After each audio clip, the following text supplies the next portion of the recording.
Oke, saudara sekalian, mari kita buka Alkitab kita hari ini dari 2 Samuel pasal yang ke-12. Kita membaca secara bergantian 2 Samuel pasal yang ke-12, ayat yang pertama hingga ayat yang ke-14. Kita melanjutkan eksposisi kita dari 2 Samuel. Hari ini kita masuk pasal yang ke-12. Saya akan baca ayat yang pertama, saudara sekalian ayat yang kedua, bergantian seterusnya sampai ayat yang ke-14. Oke, sudah ketemu semua. Saya akan mulai membaca ayat yang pertama dari 2 Samuel 12.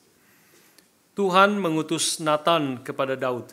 Ia datang kepada Daud dan berkata kepadanya, "Ada 2 orang dalam suatu kota, yang seorang kaya, yang lain miskin.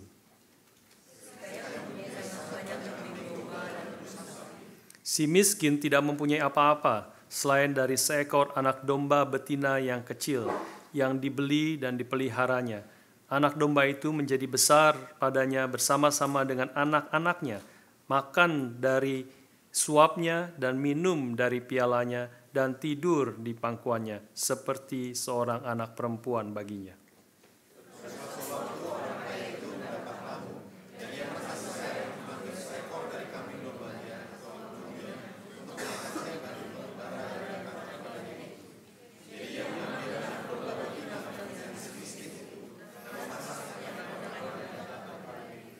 Lalu Daud menjadi sangat marah karena orang itu, dan ia berkata kepada Natan, "Demi Tuhan yang hidup, orang yang melakukan itu harus dihukum mati."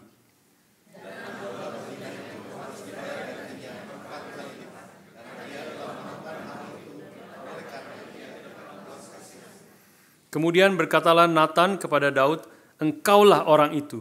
Beginilah firman Tuhan Allah Israel, Akulah yang mengurapi engkau menjadi raja atas Israel, dan akulah yang melepaskan engkau dari tangan Saul."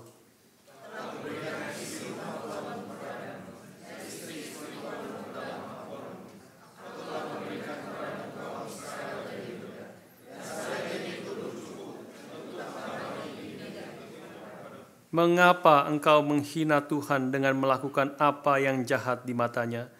Uria orang Het itu kau biarkan ditewaskan dengan pedang, istrinya kau ambil menjadi istrimu, dan dia sendiri telah kau biarkan dibunuh oleh pedang Bani Amon."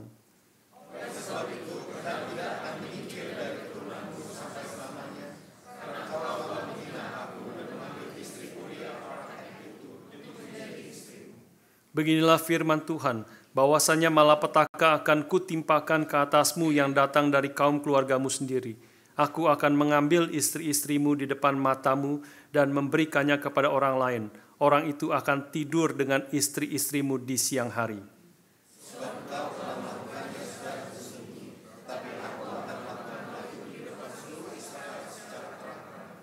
Lalu berkatalah Daud kepada Natan, "Aku sudah berdosa kepada Tuhan." Dan Natan berkata kepada Daud, "Tuhan telah menjauhkan dosamu itu, engkau tidak akan mati."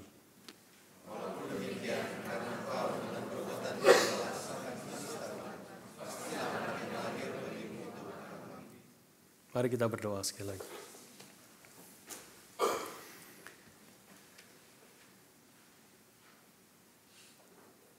Bapa di surga, kami bersyukur Engkau memberikan kepada kami firman-Mu yang begitu indah dan sekaligus begitu menggetarkan hati kami. Tuhan, hamba-Mu berdoa biarlah setiap kami yang sudah Engkau pimpin hadir di tempat ini, maupun saudara-saudara kami yang ada di rumah mendengar melalui streaming, Kau yang memimpin setiap kami, sehingga kami sungguh-sungguh mendengar akan firman-Mu. Firman yang ketika kami baca pun kami sadar, firman yang begitu berat, firman yang begitu menusuk hati. Kami mohon Roh-Mu yang kudus yang berkata-kata ke dalam hati kami yang paling dalam, sehingga kami menerima firman-Mu itu dan berespon seperti Daud yang mengakui akan dosanya. dan sadar akan anugerah Tuhan yang begitu besar yang Kau nyatakan kepada kami. Berkati kami dan pimpin setiap kami, ya Tuhan. Dalam nama Tuhan kami Yesus Kristus, kami bersyukur, kami berdoa. Amin. Saudara sekalian, bagian ini adalah bagian yang sangat indah. Saya waktu mempersiapkan, memikirkan lagi, karena itu saya message pada saudara sekalian untuk boleh datang dan juga mengajak orang-orang, teman-teman, saudara-saudara yang lain, ya. Bagian yang tidak panjang, apalagi cerita daripada Nathan yang sangat singkat, sebenarnya hanya 4 ayat cerita dari Nathan, tetapi cerita yang memberi dampak yang sangat besar. Ya, seluruh kisah ini kisah yang sangat indah, mencekam, sekaligus sangat menggerakkan hati ketika kita membaca dan merenungkannya. Saudara sekalian, kita tahu apa yang terjadi sebelumnya di dalam pasal yang ke-11, ya, pasal sebelumnya. Bahwa seluruh pasal itu dipenuhi dengan bagaimana Daud mengontrol segala sesuatu, bagaimana Daud tergoda oleh Batsheba dan dia kemudian mulai mengatur, memanggil Batsheba, dia tidur dengan Batsheba, Batsheba hamil dan kemudian dia mulai memikirkan bagaimana untuk menutupi akan dosanya ini. Dan dia mengatur semuanya, awal-awalnya gagal, dia waktu ketika dia panggil Uria untuk pulang supaya dia tidur kembali ke rumahnya, gagal karena Uria orang yang benar, orang yang memiliki hati yang mengasihi bangsa dan negaranya, kerajaan yang Daud pimpin itu, sampai akhirnya Daud membunuh Uria dengan mengirim dia di depan medan peperangan dan membiarkannya dia sendirian atau dengan beberapa orang lain mati pada hari itu. Seluruhnya berhasil, seluruhnya pasal 11 menggambarkan Daud mengontrol segala sesuatu, dia aktif, dia merencanakan dan mengerjakan, mengontrol dan berhasil semuanya, seperti berhasil. Rencananya berhasil sampai terakhir, bahwa kemudian setelah Uria mati, mereka memberikan bela sungkawa kepada Batsheba kemungkinan besar, dan kemudian Batsheba setelah masa berkabung selesai, istri Uria itu dibawalah oleh Daud ke rumahnya, menjadi istrinya, dan kemudian melahirkan anak. Seperti semuanya selesai dan beres sampai satu kalimat terakhir di dalam pasal yang ke-11. Tetapi hal yang telah dilakukan Daud itu adalah jahat di mata Tuhan. Saudara sekalian, pasal 12 yang tadi kita baca melanjutkan akan kalimat itu. Ya, Tuhan kemudian mengutus Nathan kepada Daud. Dan seperti kita sudah baca dan kita expect bahwa akan ada penghukuman, penghakiman Tuhan kepada Daud di sini. Ya, karena Tuhan melihat apa yang dilakukan Daud itu adalah jahat. Dan tadi kita baca memang benar, ada penghukuman, ada penghakiman, ada hardik yang besar, yang keras dari Tuhan kepada Daud. Tetapi saudara sekalian, kita perlu melihat hal yang pertama di sini, bahwa ketika Tuhan mengutus Nathan kepada Daud, ini juga adalah satu anugerah yang besar sesungguhnya yang Tuhan berikan kepada Daud, kepada orang berdosa. Tanpa kalimat ini, tanpa kalimat Tuhan mengutus Nathan kepada Daud, maka tidak ada pengharapan bagi Daud. Maka tidak ada pengharapan bagi manusia berdosa kalau Tuhan tidak datang kepada manusia berdosa dan memberitakan akan firman-Nya. Saudara bayangkan jikalau Tuhan membiarkan Daud dan meninggalkan Daud di dalam dosa-dosanya. Daud melakukan semua kejahatan, semua dosa itu, dan Tuhan diam dan membiarkan Daud terus di dalam dosanya. Maka itu sungguh-sungguh mengerikan. Jadi kalimat ini adalah kalimat yang sangat penting. Kalimat pertama, Tuhan mengutus Nathan kepada Daud. Ayat ini mengajarkan kepada kita, kalimat ini mengajarkan kepada kita bahwa Tuhan tidak akan membiarkan anak-anaknya hidup comfortable di dalam dosa. Tuhan tidak akan membiarkan anak-anaknya itu settle down di dalam dosa-dosa mereka. Di satu sisi ini tentu kalimat yang mengerikan, ya, bagi orang yang berdosa, bagi Daud mengerikan sekali sebenarnya. Tetapi di lain sisi kita perlu mengerti di sini ini adalah anugerah Tuhan yang besar kepada Daud dan kepada semua orang yang berdosa, anak-anak Tuhan yang berdosa khususnya. Tuhan terlalu mengasihi anak-anaknya sehingga Dia tidak akan membiarkan kita nyaman di dalam dosa-dosa kita. Yang karena Tuhan tahu ultimately dosa-dosa itu akan menghancurkan akan hidup kita.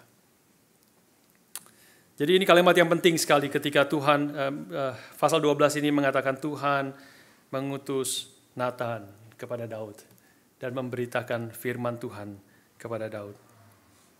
Kalau saudara mengingat akan khotbah Vikari Sijin minggu lalu, mengutip Mazmur 95, yang mengatakan, kalau hari ini engkau mendengar suaranya, janganlah keraskan hatimu. Saya rasa ini sesuatu yang juga sangat penting, seperti Daud nanti kita belajar melihat Daud mendengar firman Tuhan yang menghakimi dia, menghukum dengan begitu mengerikan dan membongkar dosanya dengan begitu dahsyat. Tetapi Daud kemudian tidak mengeraskan akan hatinya ketika dia mendengar akan suara Tuhan. Hal yang kedua, saudara sekalian, yang kita boleh lihat pada hari ini dari kisah ini, teks kita hari ini adalah bahwa anugerah Tuhan itu datang dengan cara yang brilliant sesungguhnya. Kita tahu, tadi kita sudah baca bahwa Nathan tidak langsung menegur Daud, ya, dengan tidak langsung bongkar akan dosa dan kesalahannya. Kita tahu kadang-kadang orang ini strategi hikmat yang Tuhan berikan kepada Nabi Nathan dan sesuai pimpinan Tuhan. Kita tahu kalau orang ditegur dosanya seringkali bisa langsung membela diri, gitu ya, langsung defense. Meskipun ya ada waktunya menegur secara langsung. Alkitab juga mengajarkan kita ada waktu-waktunya hamba-hamba Tuhan menegur, nabi-nabi Tuhan, para rasul menegur dosa akan anak-anak Tuhan secara langsung, dan meskipun mungkin defense, tetapi ya biarlah orang kalau itu adalah kebenaran, kalau itu dari Tuhan, ya mungkin nanti dia akan pikir sendiri, nanti dia akan berubah sendiri.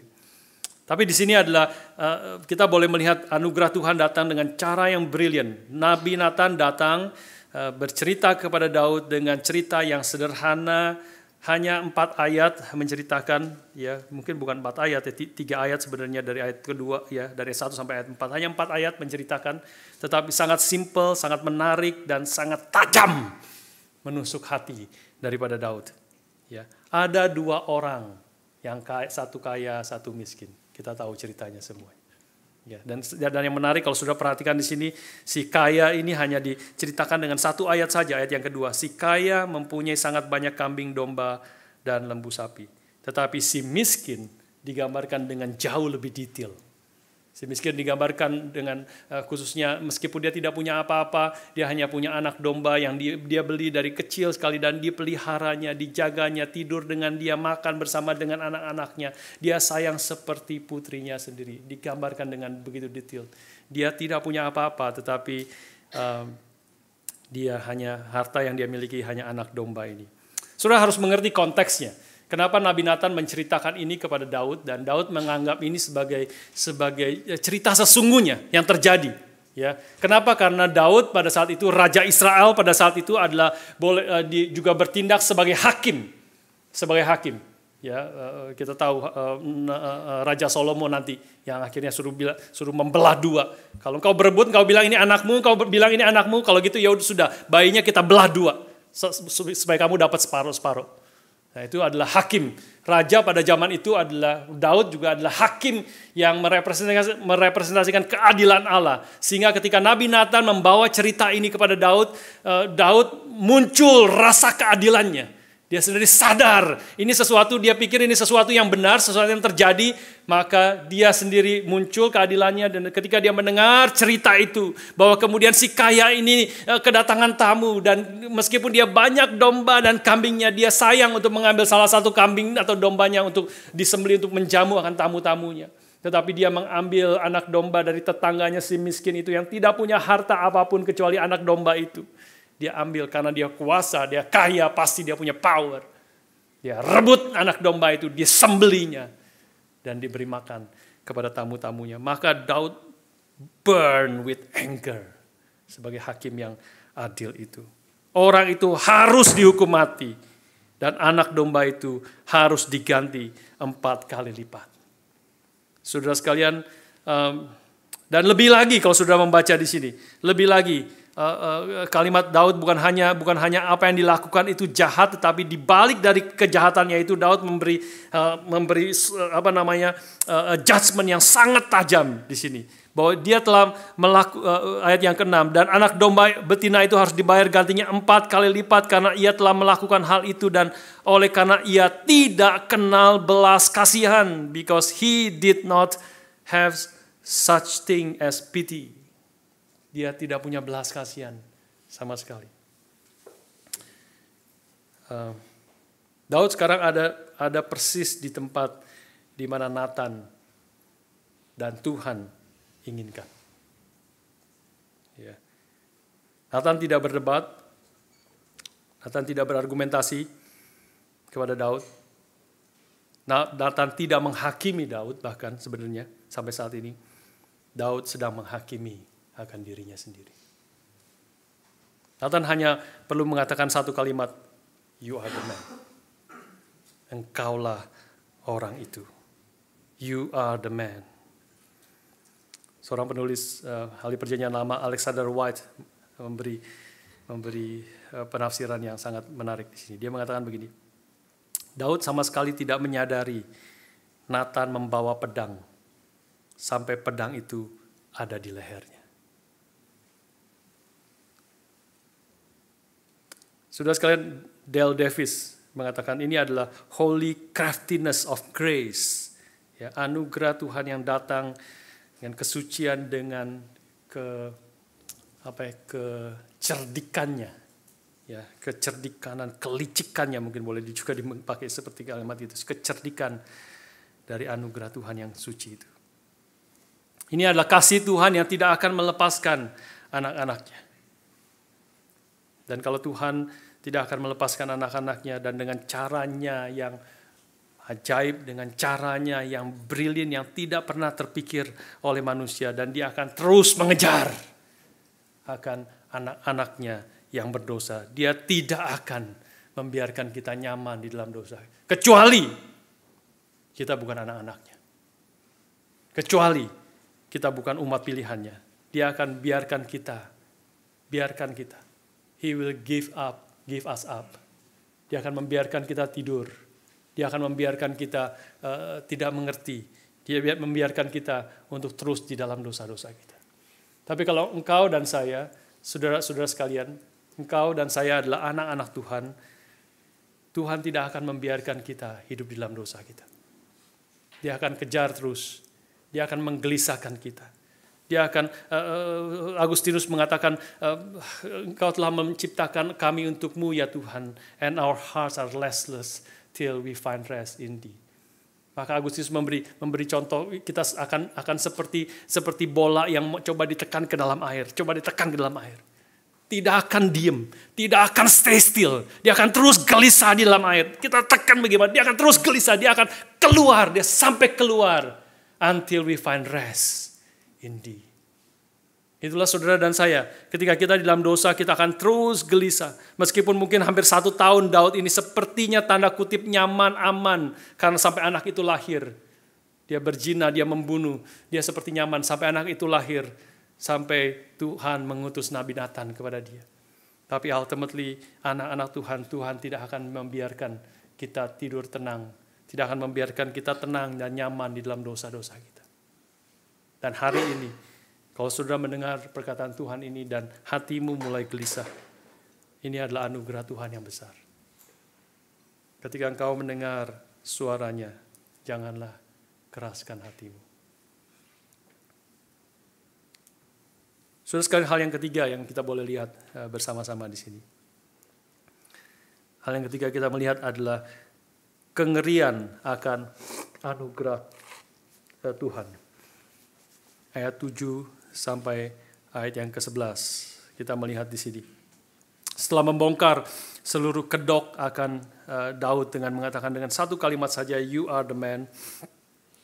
Engkaulah orang yang harus mati itu. Engkaulah orang yang Engkau katakan sendiri harus mengganti 4 kali lipat anak domba. Bagaimana Daud bisa ganti 4 kali lipat? Uria yang sudah dia bunuh. Bagaimana dia bisa ganti? Saudara sekalian, setelah membongkar itu, maka Nathan mengatakan penghakiman Tuhan kepada Daud. Yang terdiri dari 3 bagian, kita boleh melihat di sini. Yang pertama ayat yang ke-7 sampai 8. Ya. Penghakiman Tuhan kepada Daud dimulai dengan menyatakan kebaikan dan anugerah yang Tuhan telah berikan kepada Daud. Ayat yang ke-7 dan ke-8. Kemudian berkatalah Nathan kepada Daud, engkaulah orang itu. Beginilah firman Tuhan Allah Israel. Akulah yang mengurapi engkau menjadi raja atas Israel. Saudara perhatikan, Tuhan yang semua menjadi subjeknya adalah Tuhan. Akulah yang telah mengurapi engkau menjadi raja atas Israel. Dan akulah yang telah melepaskan engkau dari tangan Saul. Akulah telah kuberikan kepadamu isi rumah tuanmu kepadamu. Dan istri tuan-tuanmu ke dalam pangkuanmu. Aku, Tuhan, telah memberikan kepadamu kaum Israel dan Yehuda. Dan seandainya itu belum cukup, tentu ku tambah lagi ini dan itu kepadamu.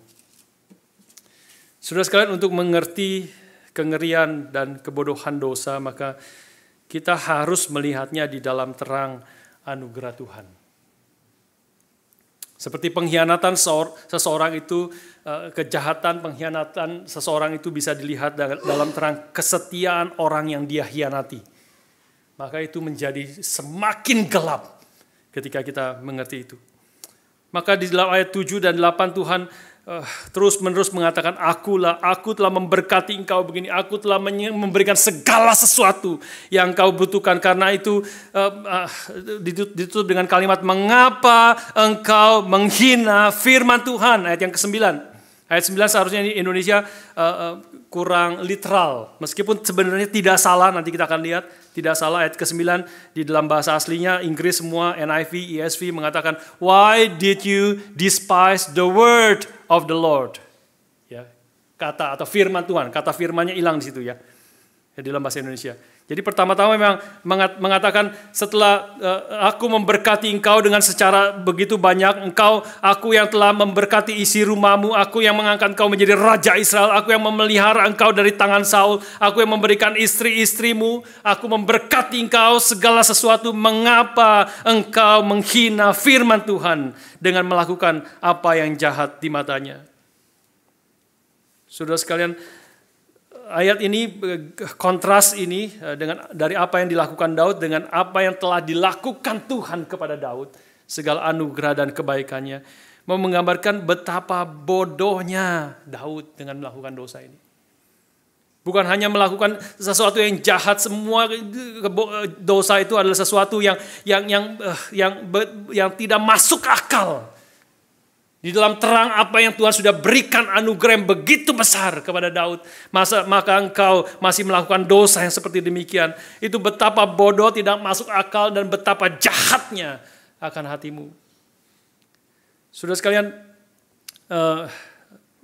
selalu kita kalau mengerti daripada firman Tuhan, kita akan tahu bahwa dosa adalah sesuatu yang sebenarnya, khususnya kita sebagai anak-anak Tuhan, ketika kita berdosa berarti menghina akan firman Tuhan, maka sesungguhnya adalah sesuatu yang bodoh kalau kita kemudian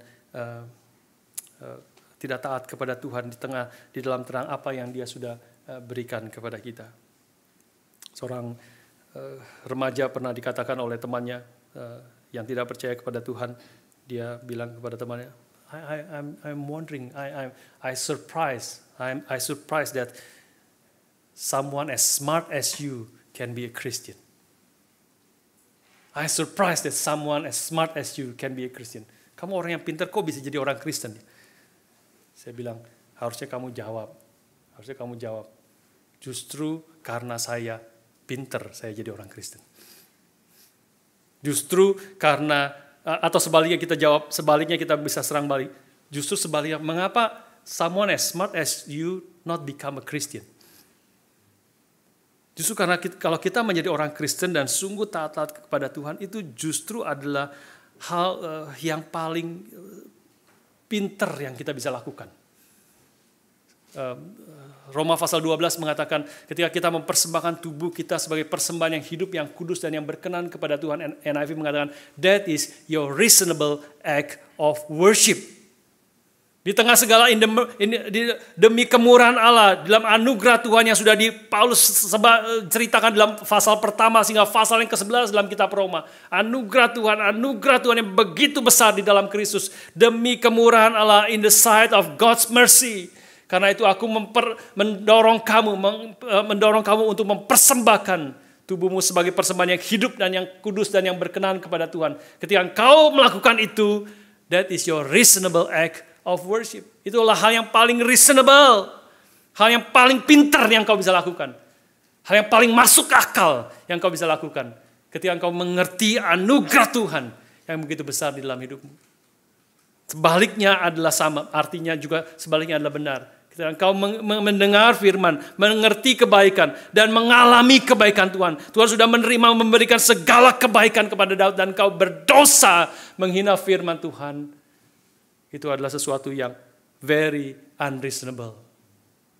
Sesuatu yang bodoh ketika engkau melakukan itu. Daud sudah sungguh-sungguh telah dilimpahi anugerah Tuhan yang besar. Dia adalah orang kaya dalam cerita itu yang memiliki banyak kambing dan domba. Dia tidak perlu sama sekali mengambil anak domba tetangganya, apalagi membunuhnya. Maka di situ mengatakan mengapa. Jadi pertanyaan itu muncul, mengapa engkau menghina firman Tuhan? Dan menghina firman Tuhan juga dijelaskan kemudian di sini. Mengapa engkau melakukan apa yang jahat, menghina firman Tuhan dan melakukan apa yang jahat di matanya?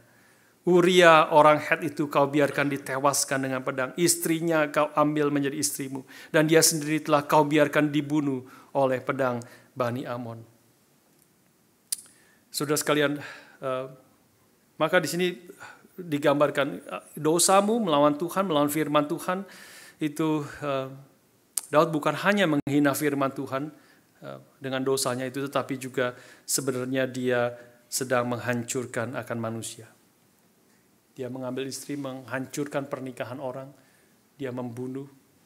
Ya, dan itulah selalu sifat dosa adalah selalu begitu. Kenapa bodohnya? Karena engkau ketika melakukan dosa bukan hanya melawan Tuhan, melawan firman-Nya, tetapi engkau sedang menghancurkan dirimu sendiri, sedang menghancurkan orang-orang di sekelilingmu. Engkau berdosa, kau merugikan semua orang, termasuk dirimu sendiri. Itulah betapa bodohnya. Mengapa engkau melakukan itu? Saudara sekalian, ayat yang ke-10 dan 12 adalah judgment kemudian bagi Daud. Oleh sebab itu pedang tidak akan menyingkir dari keturunanmu sampai selamanya. Karena engkau telah menghina aku dan mengambil istri Uria orang Het itu untuk menjadi istrimu.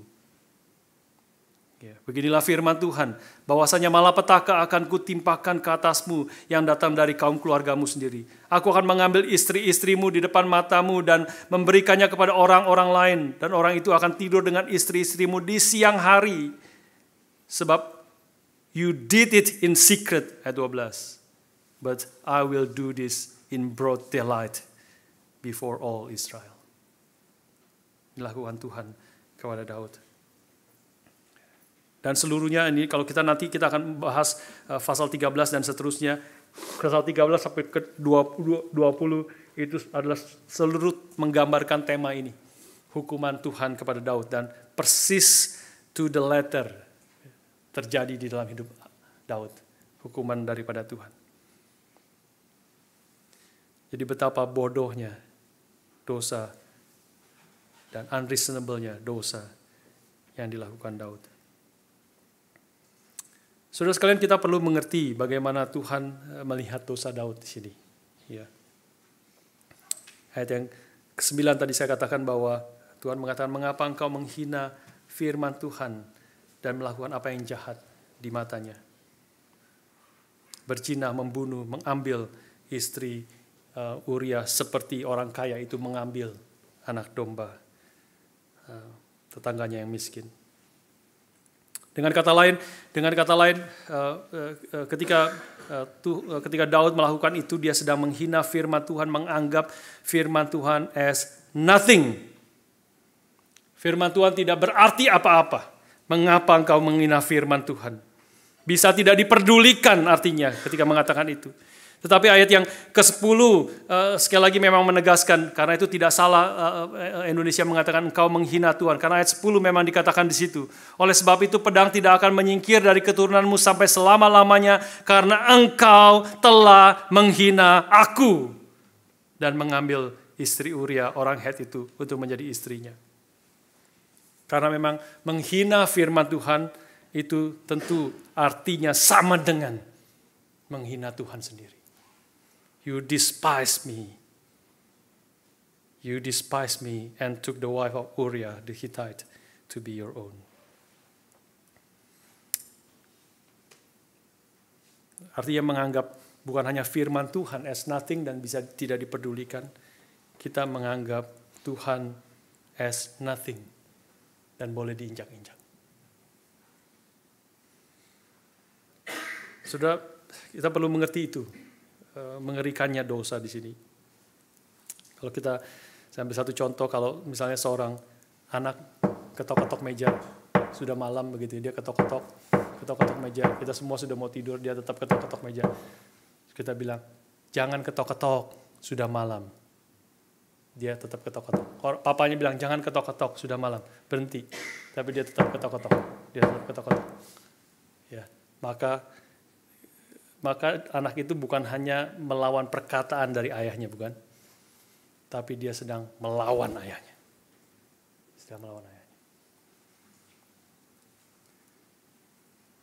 Seorang komposer terkenal, Franz Joseph Haydn, sudah tahu, banyak lagu-lagunya itu menarik, dan Haydn juga banyak yang lincah lagu-lagunya. Tetapi kalau sudah baca sedikit sejarah tentang Franz Joseph Haydn, dia memiliki istri itu yang sangat tidak menghargai karyanya dia, tulisan-tulisan dia, komposisi yang dia buat. Dia seringkali mengambil kertas-kertas komposisi yang sudah ditulis oleh Haydn, susah setengah mati dan sebagainya, bagus sekali. Dan dia ambil kertas itu sering dipotong-potong oleh dia, dan kemudian dipakai untuk roll-rollan rambut, saudara sekalian. Sejarah itu mencatat itu. Maka ketika dia melakukan itu, istrinya Haydn ini, dia bukan hanya menghina komposisi musiknya Haydn, dia sedang menghina Haydn itu sendiri. Saudara sekalian, kita bisa melihat di sini dari hukuman Tuhan kepada Daud, bahwa Tuhan yang penuh anugerah itu juga bukan berarti Tuhan yang penuh anugerah itu bukan berarti dia adalah seperti nice grandparent yang selalu it's okay, nggak apa-apa, ya kamu begitu masih kecil kok, jangan dipukul, gitu ya. Tidak seperti itu. Kita harus ingat bahwa Tuhan yang penuh anugerah itu adalah anugerah itu ketika datang adalah anugerah yang juga mengerikan. Karena ketika kita tidak mengindahkan anugerah Tuhan, kalau kita tidak menghargai perkataan Tuhan, kita bukan saja sedang menghina perkataannya, tapi kita sedang menghina akan Tuhan itu sendiri.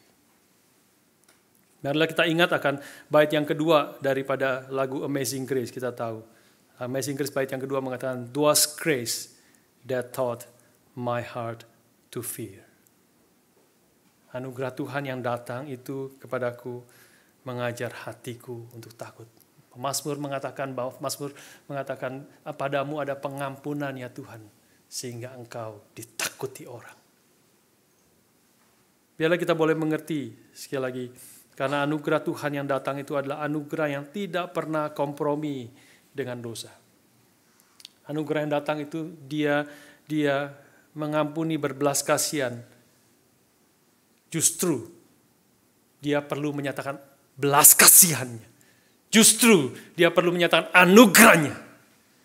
Karena kita berdosa. Karena dosa itu harus dihukum. Karena kalau dosa itu tidak dianggap, maka tidak perlu ada anugerah. Kalau dosa itu tidak dianggap, maka tidak perlu ada belas kasihan. Kalau dosa itu tidak apa-apa. Justru perlu ada anugerah dan belas kasihan karena ada murka Tuhan. Ada kesucian dan keadilan Tuhan yang tidak kompromi dengan dosa. Karena itu satu-satunya jalan yang boleh diterima oleh manusia supaya dia tidak binasa karena murka dan keadilan Tuhan.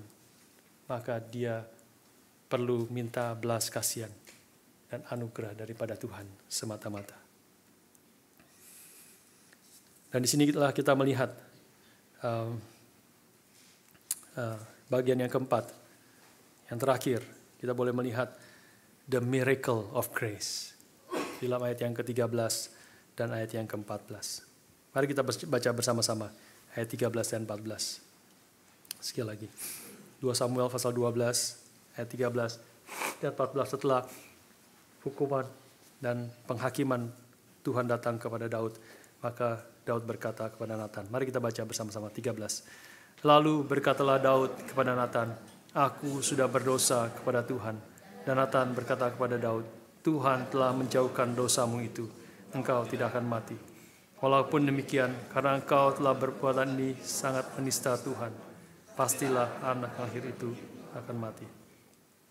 Sekali lagi ya, karena perbuatan ini telah sangat menista Tuhan. Saudara sekalian, setelah ayat yang 6 ayat penghakiman Tuhan itu dengan menyatakan anugerah yang Tuhan sudah berikan kepada Daud dan menyatakan betapa bodohnya mengapa engkau melakukan hal yang jahat itu, dan menegaskan bahwa perbuatanmu itu bukan hanya menghina firman dan perkataan Tuhan, tetapi menghina akan Tuhan sendiri. Dan kemudian ada penghakiman yang Daud akan alami, hukuman dari Tuhan kepada Daud. Maka Daud berkata hanya 2 kata sebenarnya di sini. Di dalam bahasa Ibrani-nya hanya 2 kata. Daud berkata, aku sudah berdosa kepada Tuhan.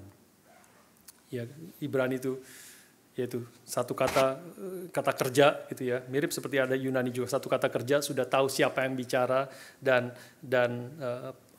past tensesnya kapan. Jadi aku sudah berdosa. Nah, itu satu kata dalam bahasa Ibrani. Kepada Tuhan, itu satu kata juga dalam bahasa Ibrani.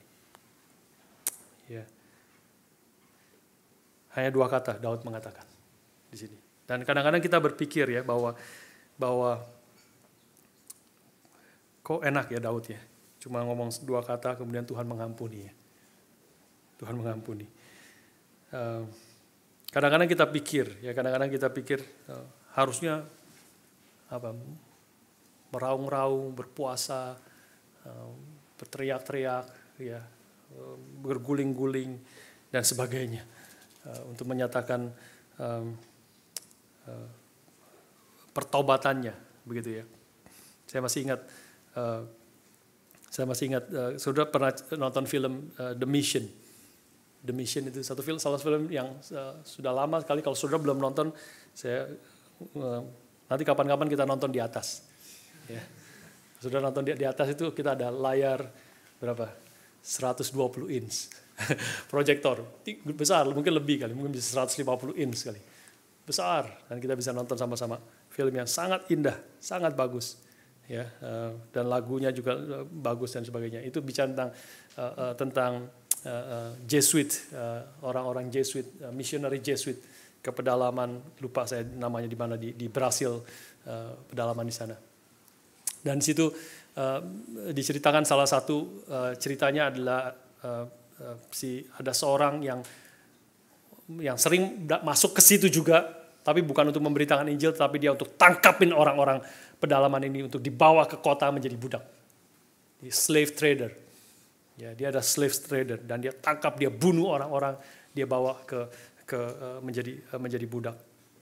Sampai akhirnya Dia sudah berkali-kali begitu, terus akhirnya ada seorang misionari Jesuit yang memberitakan Injil kepada dia, dia tolak, dia tidak anggap dan sebagainya. Sampai akhirnya dia melakukan satu kesalahan besar, yaitu dia membunuh adiknya sendiri di dalam kemarahan dia karena adiknya tidur dengan pacarnya. Dan dia marah, dia bertarung dengan adiknya sendiri. Salah satu-satunya adiknya yang dia kasih, yang dia sangat kasihi. Dan dia bertarung dalam kemarahan, dia tusuk adiknya itu sampai mati. Dan dia menyesal luar biasa. Dan dia mengurung dirinya di dalam penjara, tidak mau makan, tidak mau dan tidak mau mandi dan terus berduka selama tidak tahu berapa lama, berminggu-minggu atau berbulan-bulan. Terus berduka sampai jenggotnya semua dan sebagainya. Sampai akhirnya dalam keadaan yang sangat berduka itu, si misionaris Jesuit ini datang lagi ke dia, menghampiri dia di penjara, dan bicara sama dia, mengingatkan dia. Dan dia mulai dibongkar, kamu mungkin juga sudah memang melakukan yang salah. Tuhan, dia bilang, saya sudah melakukan begitu besar kesalahan. Dan saya juga sudah menjual, menangkap, membunuh banyak orang-orang di pedalaman itu. Dan saya sudah menjual banyak orang-orang di situ, anak-anak kecil di situ menjadi budak. Saya sudah melakukan dosa yang begitu besar. Tuhan patut menghukum saya, menghukum mati saya. Ya, karena itu saya tunggu mati. Saya tunggu mati. Tidak ada lagi pengharapan. Tetapi misionaris Jesuit itu terus bicara kepada dia. Oke, kamu memang melakukan dosa. Kamu sudah melakukan dosa. Tapi ada jalan keluar untuk kamu lakukan. Apa yang harus saya lakukan? Maka dia tantang. Kamu mau sungguh-sungguh bertobat? Kamu mau sungguh-sungguh menyatakan kamu mau bertobat? Sungguh-sungguh menyatakan kamu sudah bersalah kepada orang-orang di pedalaman itu. Kepada adikmu sudah mati, sudah lewat. Tapi engkau juga bersalah besar kepada orang-orang pedalaman itu. Oke, ikut saya sekarang. Ikut saya ke pedalaman. Tapi dia ikut bukan dengan jalan biasa. Dia ikut, dia bawa senjatanya, parangnya, pedangnya yang begitu berat itu dibawa, diikat di dalam satu karung begitu. Diikat dalam satu karung dan dia bawa itu. Dan itu adalah suku itu ada naik di atas gunung di belakang daripada air terjun yang tinggi. Itu suku itu tinggalnya di atas sana. Dan mereka dari bawah harus naik ke atas, naik panjat tebing. Dan dia bawa karung yang begitu berat itu. Untuk menyatakan, aku mau sungguh-sungguh bertobat. Ini adalah penance-nya dia. Dia harus bayar sesuatu untuk menyatakan pertobatannya. Dia naik berjuang, sudah berkali-kali mau jatuh, dia naik terus berjuang dengan kekuatannya. Dia naik sampai akhirnya sampai ke atas, sudah lewatin akan air terjun itu, dan dia sampai harus naik lagi ke bukit yang tinggi. Dan dia harus naik ke bukit itu dan dia tarik dengan sekuat tenaganya, sudah mau mati, sudah tidak ada kekuatan, tapi dia dengan kekuatan dari will, dengan kekuatan daripada kehendaknya, dia tarik akan beban itu sampai dia naik. Terus naik. Sampai tengah jalan sudah betul-betul mau mati. Sudah tidak ada kekuatan lagi. Dan dia kemudian sampai tengah jalan, orang-orang yang budak-budak yang itu yang dia senang, beberapa sudah dia bunuh dan keluarganya sudah dia tangkap. Ada anak-anaknya yang sudah dia bunuh dan dia tangkap, dibawa, dijual ke kota menjadi budak-budak itu, melihat dari atas. Ini orang ini musuh kita. Yang sudah harusnya mereka marah sekali kepada orang ini. Tapi mereka sudah dikasih si Jesuit itu sudah ada di atas. Jesuit itu sudah memberitakan Injil kepada mereka. Si orang ini, kalau tidak salah Robert De Niro yang main ya. Robert De Niro, dia ngelihat sudah mau mati. Dia sudah tidak kuat, sudah tidak bisa jalan lagi, sudah tidak ada kekuatan, dan dia melihat orang-orang itu di atas. Dan orang-orang itu lari turun, bawa pisau. Beberapa orang lari turun bawa pisau, menghampiri dia. Dia pikir sudah inilah akhir hidupku, selesai, terakhir. Tapi kemudian orang-orang itu turun, bukan membunuh dia, tapi potong talinya yang mengikat dia kepada semua barang-barang itu. Dipotong oleh orang itu. Dan jatuhlah itu ke jurang, ke bawah jurang sana. Dan itulah menjadi turning point dari hidup dia. Bukan karena kekuatannya, bukan karena kehebatannya, tetapi semata-mata karena kasih daripada Tuhan melalui orang-orang ini. Sudah percaya kepada Tuhan. Kita melihat di sini the miracle of grace. Daud mengatakan hanya satu kalimat saja. Satu kalimat saja kepada di hadapan Nathan kepada Tuhan. Aku sudah berdosa kepada Tuhan.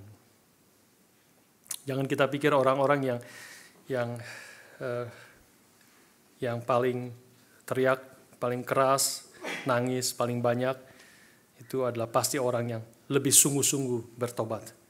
Ya, belum tentu saudara sekalian. Kalau saudara ingat, kita di Indonesia itu kita sering tahu ya, kalau di dalam kematian daripada orang tua, maka ada biasanya ada satu anak itu yang nangisnya meraung-raung. Ya, biasanya tidak selalu ya, tapi biasanya ada satu anak yang nangis meraung-raung, pegang peti mati mamanya atau papanya, wah semuanya nangis, guling-gulingan dan sebagainya. Sudah tahu, orang-orang lihat, kalau orang-orang yang bodoh melihat, wah ini anak yang sangat mengasihi ayahnya ya, ayahnya sudah mati. Ini anak yang sangat mengasihi ayahnya. Kalau sudah tahu di balik cerita itu, sudah akan tahu kebanyakan orang-orang kayak gitu adalah orang-orang yang sangat kurang ajar kepada orang tuanya waktu orang tua masih hidup. Jadi dia nangis tuh menangisi menyesal dosanya gitu. Bukan karena dia mengasihi orang tuanya. Dia menyesali akan dosanya dan menyesali bahwa dia sekarang tidak ada kesempatan untuk mengasihi orang tuanya. Karena sepanjang umur hidup orang tuanya dia biasanya orang yang paling tidak mengasihi.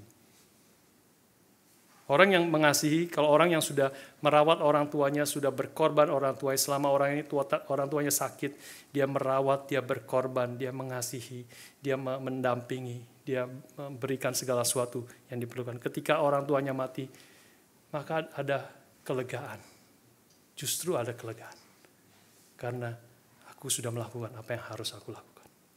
Aku sudah mengasihi sampai akhir. Itu justru orang yang biasanya tidak akan meraung-raung. Saya rasa ini gambaran seperti Daud di sini. Daud hanya menyatakan pasti dia menangis, pasti mungkin kemungkinan dia berlutut. Dia hanya mengatakan, aku sudah berdosa kepada Tuhan. Hanya 2 kata di situ. Dan Tuhan melihat hati Daud. Dan kita akan tahu itu Daud hatinya yang digambarkan dengan lebih detail di dalam Mazmur 51. Pasti itu ditulis kemudian, ya, kemudian setelah peristiwa ini. Tuhan melihat hati Daud dan Tuhan tahu bahwa Daud sungguh-sungguh bertobat, meskipun dan pertobatan sungguh diekspresikan dengan 2 kata ini.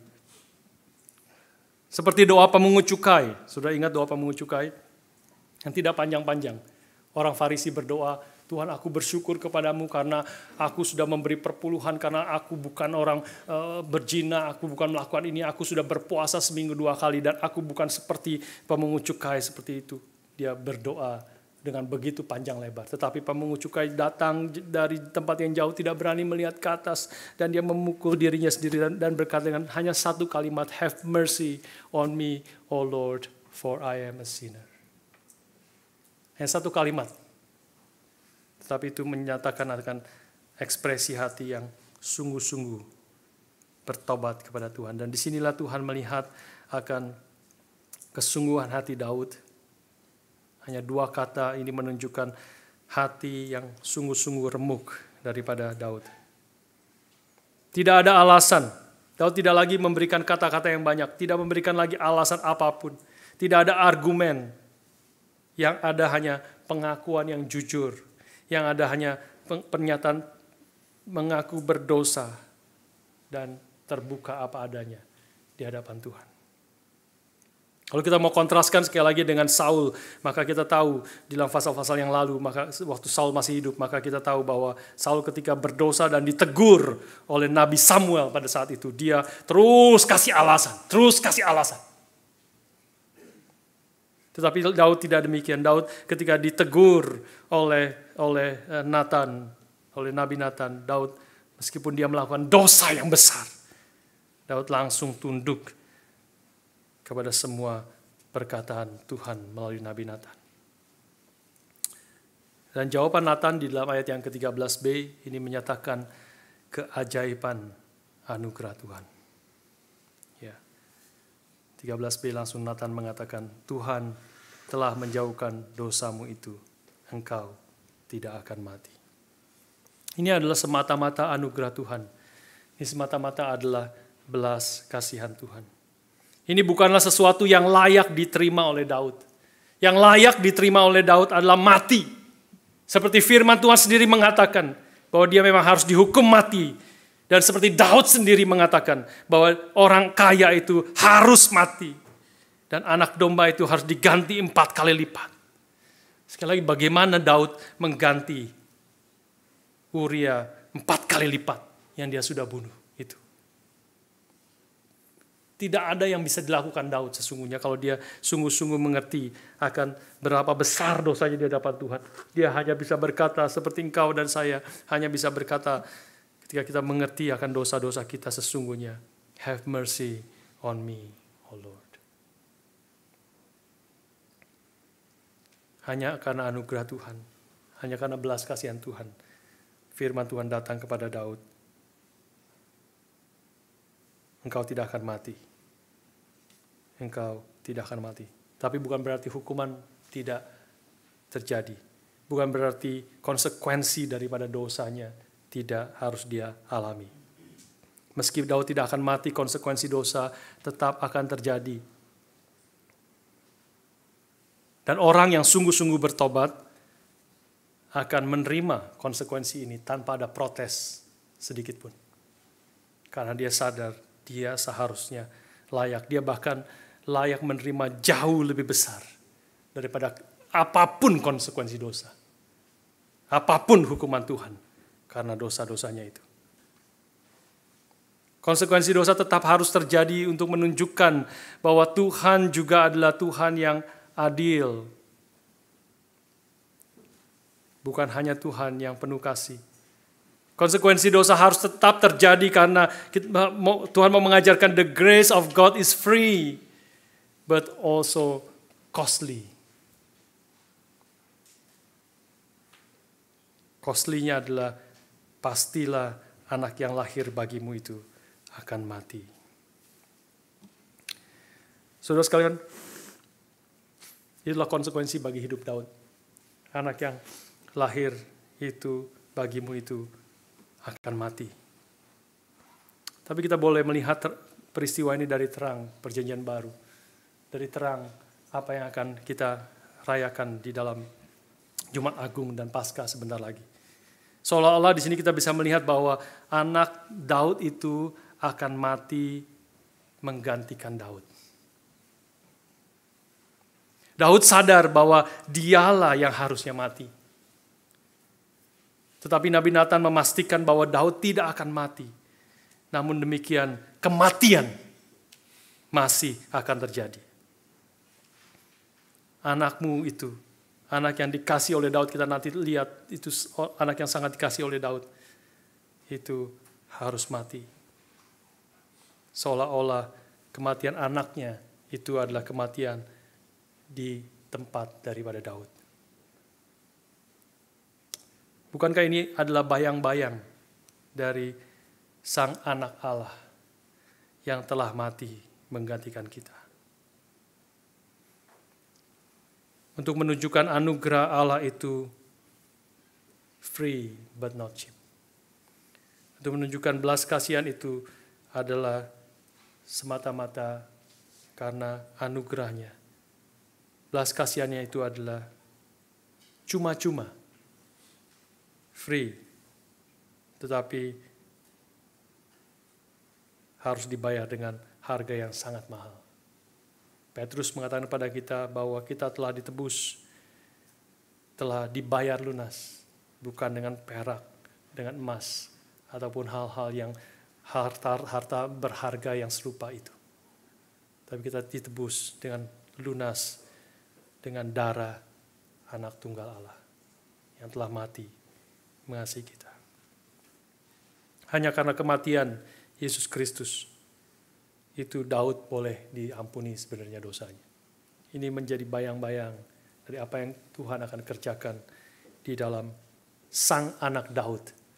Sesungguhnya beberapa ribu tahun kemudian Yesus Kristus mati untuk menggantikan Daud dan menggantikan akan engkau dan saya yang telah berdosa. Biarlah firman Tuhan hari ini boleh sungguh-sungguh menggerakkan hati kita, dan kita sungguh-sungguh sekali lagi dipersiapkan hati kita untuk menerima akan kebaktian bersama-sama Jumat Agung, merayakan kembali Jumat Agung dan menerima roti dan cawan hari Jumat yang akan datang. Tapi biarlah hari ini kita boleh sungguh-sungguh bertobat, sungguh-sungguh melihat anugerah Tuhan yang begitu besar, anugerah Tuhan yang tidak akan melepaskan kita. Kasih-Nya, the love will not let us go. Kalau kita adalah anak-anak Tuhan, kalau kita adalah orang-orang yang telah dikasihi Tuhan, yang telah percaya kepadanya, yang telah diberinya kuasa menjadi anak-anak Tuhan, maka Tuhan tidak akan meninggalkan kita. Saya tidak tahu saudara merasa apa dengan kalimat itu. Apakah saudara rasa mengerikan? Kalau engkau sudah rasa mengerikan dan sudah mau lari lagi dari Tuhan, kemungkinan besar engkau bukan anak-anak Tuhan. Tapi kalau engkau merasakan memang mengerikan, tetapi itu adalah anugerah Tuhan yang besar, saya bersyukur kepada Tuhan. Kalau Tuhan tidak membiarkan saya di dalam dosa-dosa saya, saya bersyukur akan anugerahnya yang datang dengan cara yang ajaib, yang tidak terpikirkan, dan yang membongkar dosa, menusuk hati kita dengan begitu dalam. Karena kita telah menginjak-injak firman Tuhan. Dan kita telah menghina akan Tuhan sendiri. Tapi bukan kita yang akhirnya menerima akan hukuman itu, pengampunan itu, anugerah itu terjadi sampai anak Allah yang tunggal harus mati menggantikan kita. Mari kita bersyukur kepada Tuhan dan sungguh-sungguh meninggalkan dosa kita. Sungguh-sungguh hidup bagi Tuhan. Sungguh-sungguh hidup mau mentaati firman-Nya. Sungguh-sungguh menghormati Tuhan di dalam seluruh aspek hidup kita. Mari kita berdoa.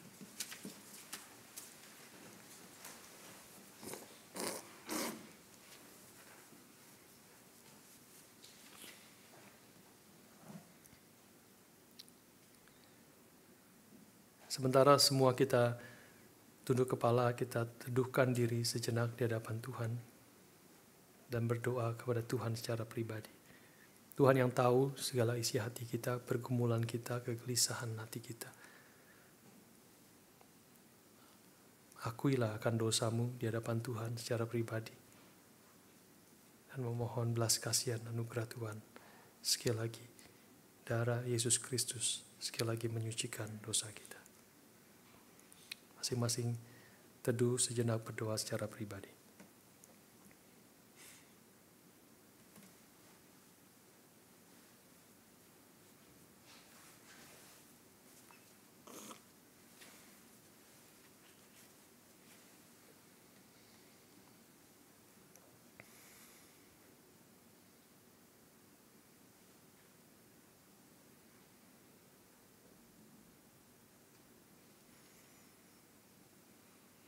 Dengan bangkit berdiri kita bersama-sama menyanyikan lagu Bapa Terima Kasih.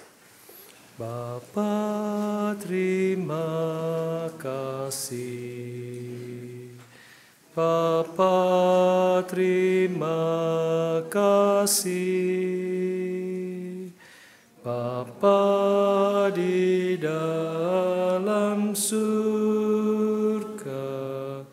puji terima kasih. Bapa di surga, Engkau yang mendengar dan melihat hati setiap kami anak-anak-Mu. Engkau yang tahu segala pergumulan dan hati kami, kegelisahan hati kami. Engkau juga yang tahu segala dosa-dosa yang tersembunyi di dalam hidup kami, yang mungkin tidak ada orang lain yang tahu, tapi Engkau yang mengetahui. Dan kami bersyukur kalau Engkau mengutus hamba-Mu untuk datang memberitakan firman-Mu dan datang untuk menegur akan dosa-dosa kami. Kami bersyukur kalau Engkau tidak pernah membiarkan anak-anak-Mu comfortable dan settle down di dalam dosa-dosa kami. Kami bersyukur Engkau terus menggelisahkan hati kami, dan hari ini Engkau menarik kami kembali kepada diri-Mu. Tuhan, ampuni dosa umat-Mu. Tuhan, ampuni dosa kami. Tuhan, pulihkan kami kembali dan beri kepada kami hati yang sungguh-sungguh mengasihi Engkau dan mau mentaati Tuhan di dalam seluruh aspek hidup kami.